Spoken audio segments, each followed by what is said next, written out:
Dr. Wan. Assalamu alaikum and good morning. Alhamdulillah. The title of my presentation is Using Geospatial Information Technology for Environmental Sustainability Related R&D.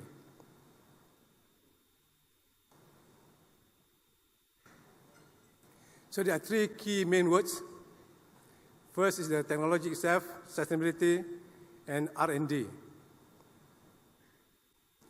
Talking about geospatial information technologies, these are the three main items. First is the GPS, Global Positioning Systems. It's a satellite base to locate the exact locations on the Earth's surface. And we have remote sensing.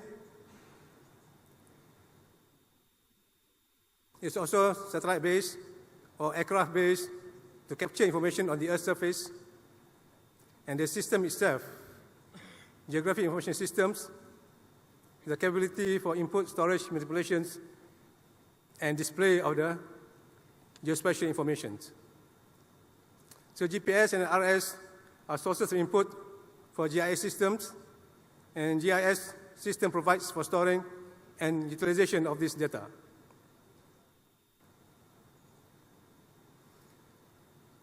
So this GIS relates to Geoinformation Systems, is the technology itself, and Geoinformation Sciences is the theory behind the technology, and the Geoinformation Studies to understand the social and legal and ethical issues associated with the applications of GIS systems and GIS sciences. Sustainability. This is the Kelantan floods in 2014.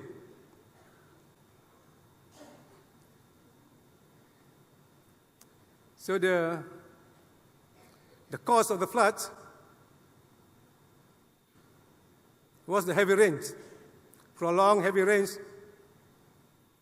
But the damage, sorry to say, are caused by us, our human interventions.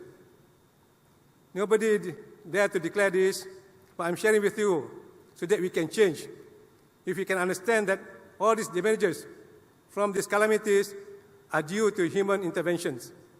You can discuss with me personally if you disagree.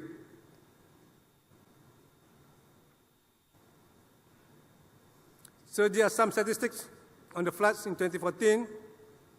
PTE, the villages who suffered most from these calamities, this is due to our own hands, as mentioned in Surah Ar-Rum, verse 41.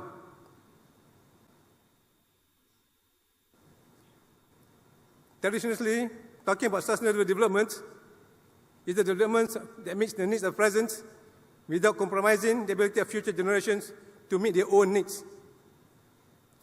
So nowadays, SD is everywhere, including the United Nations, talking about Sustainable Development Goals, SDGs. And we talk about SD, we got these three pillars, social, economic, and environment. And when these three pillars merge, that is where the sustainable is, you see. And I saw this morning, just now regarding this National Geospatial Master Plan, I can only see two pillars, social and economic. But I didn't see the environment in the presentation. Maybe somebody missed it out, you see? Unintentionally. So these three pillars are interconnected.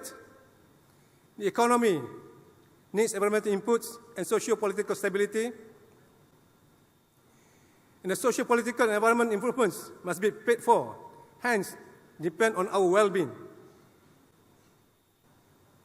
And the socio-political stability cannot survive either economic or environmental disaster.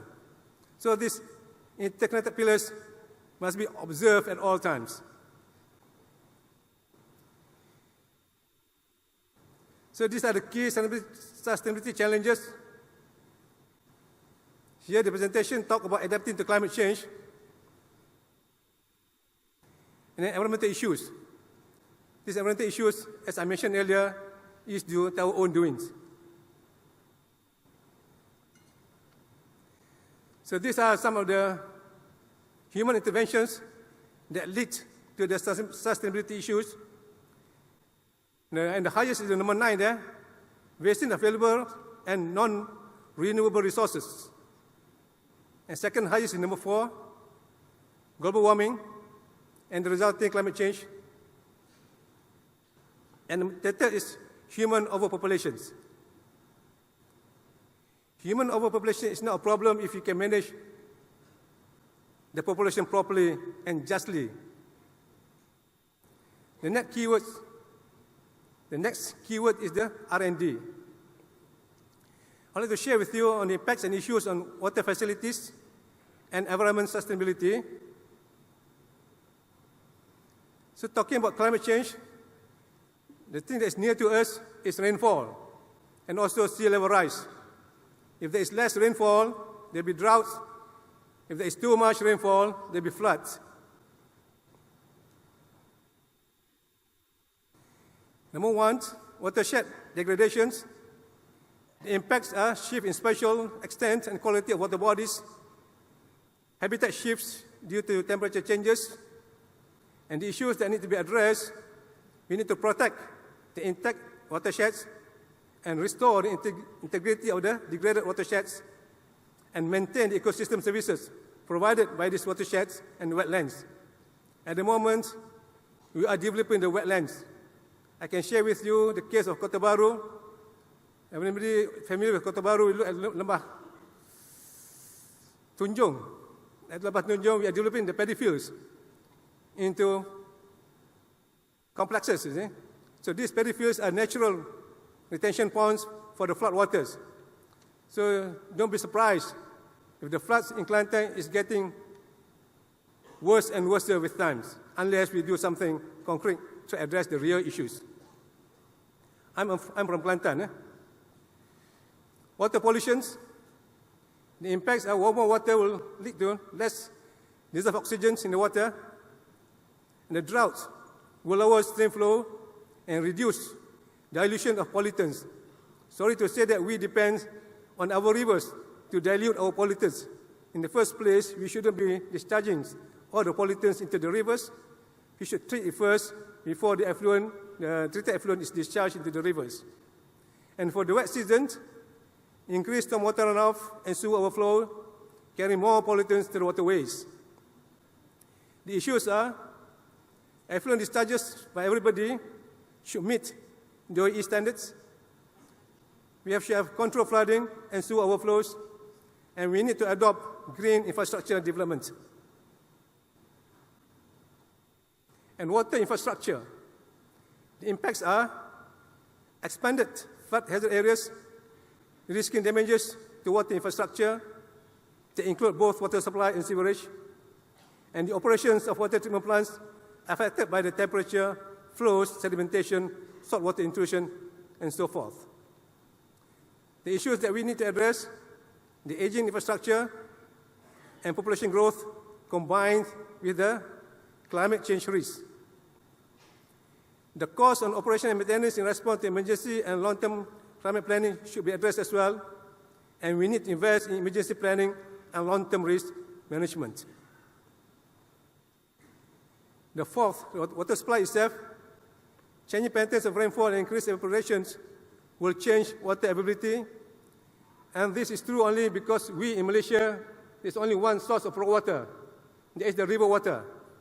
Myself, as mentioned by the chairperson, I'm a groundwater professional. For the past 38 years, I've been fighting for groundwater development yet to be realized. So I'm now a pensioner, so I hope the new bloods will continue with advocating groundwater for use in our beloved country, Malaysia. So warmer air temperatures increases demand for water. The issues, we need more water sources, and the way forward is certainly water conservation. And the best water conservation initiative is tariff increase. I don't know why the government is very reluctant to increase the tariff of water, but they allow Astro tariff to increase, TMB tariff to increase, telecom tariff to increase, but not water. And also development of non-traditional water supply that relates to water reuse and water recycling. For some people, maybe they say about desalinations. So these are the R&D for environmental extreme conditions applications. So we can use this geospatial technology to determine the water balance for a region, determine the agricultural water balance, design irrigation schemes, designing buffers to protect the quality of the river water, designing drainage systems, predicting floods, and accessing the sediment transport from the fields into the river systems, and designing urban drinking water and sewer systems, and assessing the impacts of natural and human-induced environmental change on water resources. I will share with you later on some of these addresses. Geospatial data and information enablement for climate change modeling. This is one of the core activities at NAHRIM. So the major issues are in selection of data, infiltration flow modeling or unsaturated flow modeling, soil layers, varying depths of soil layers, and of different homogeneity, land heterogeneity, gauging systems, and how to couple the atmospheric land hydrologic systems at the watershed scales. So talking about these atmospheric land surface hydrologic models, we can see there, for the atmospheric components, we are talking about the data of rainfall, radiations, wind and speed.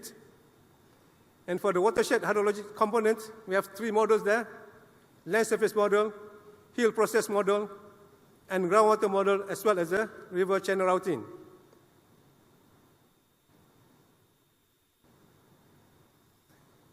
So the application here, to find a river discharge allocation for a given rainfall input event, the spatial data input is used to summarize terrain and hydrologic characteristics of the watershed for the input to the model. Next example is to predict the water surface elevations and velocity for a given discharge in space and time. So GIS is used to summarize terrain and hydrologic characteristics of the channel for input to the models. These are the data requirements from rainfall data, soils data, digital elevation model, vegetation data, groundwater data, historical rainfall and rainfall data for calibration purposes, evaporation data. So the more physical the model is, means more data requirements and more costly and timely to execute. And more conceptual model, less data required and less accuracy. So this is an example of land use geospatial for Peninsular Malaysia. You can see on your right, on your left there, all the parameters that we need to simulate land use. And is the land use parameter of the Mantan, the state of Mantan. And is for the soil geospatial map. On the left there, all the parameters that we need to do the simulations. And these are the soil parameters for the state of Kelantan.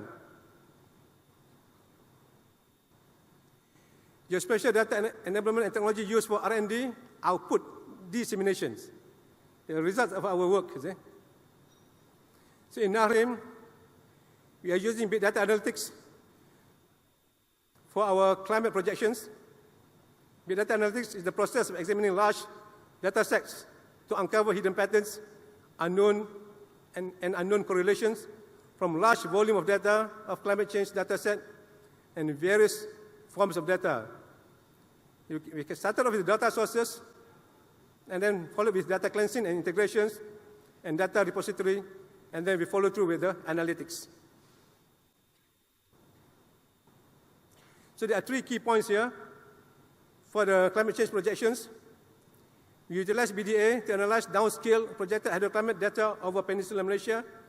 We are yet to work on Sabah and Sarawak and provide scientific insights and support water resources and engineering, planning and risk management There's the potential impacts under climate change conditions, and also to reinforce deliverables to the public and decision makers.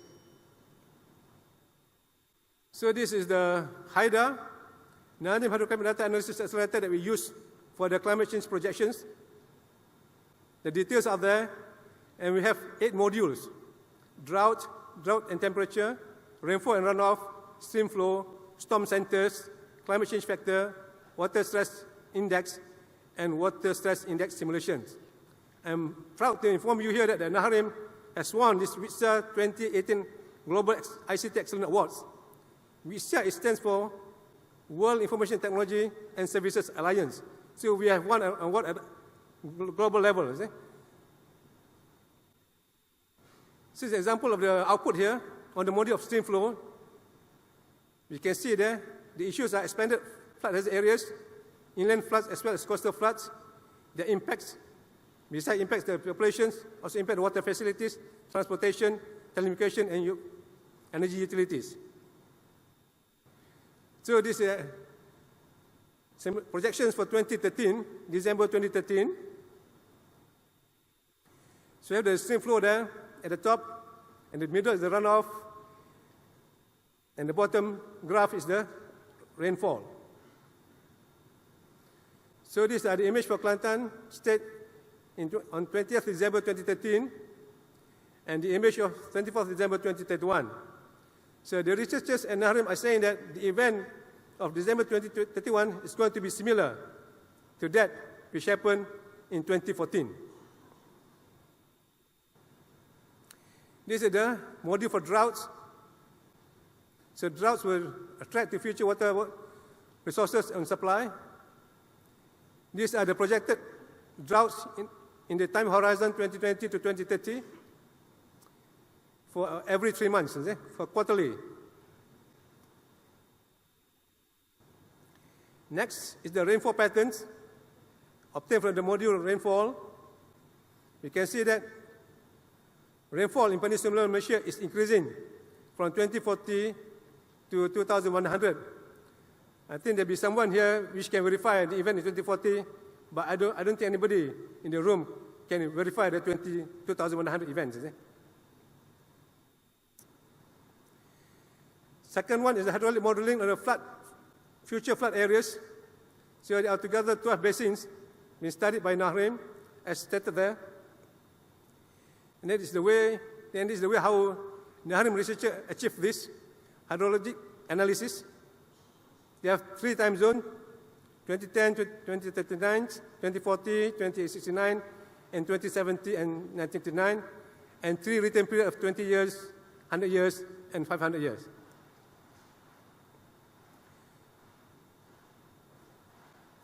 Example here for Kuala Lumpur in the time zone 2010 to 2039 for the ARI, average recurring intervals of 20 years.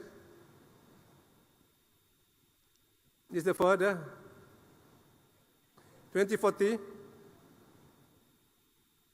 This is for the year 2070 to 2099. This is for the 100-year return period, 2010 to 2039. So you can see the expansions in the flood areas as the return period increase.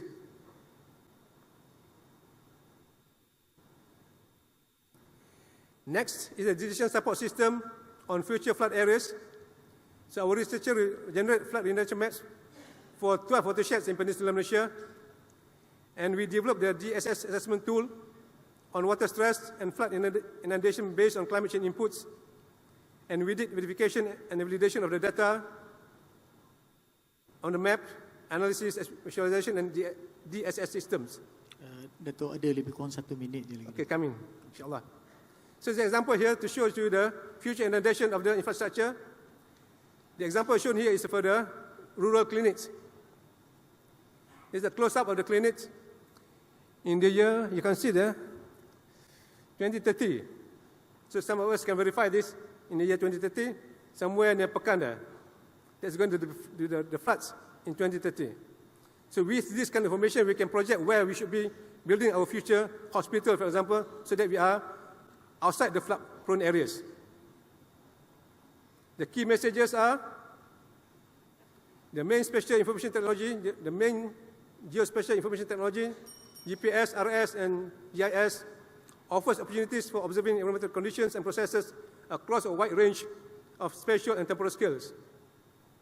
So geospatial information analysis enhances effectiveness in monitoring and guiding environmental sustainability from many perspectives, and interactions between human activities and watershed systems need to be studied for environmental conservation, and big data analytics is the way forward.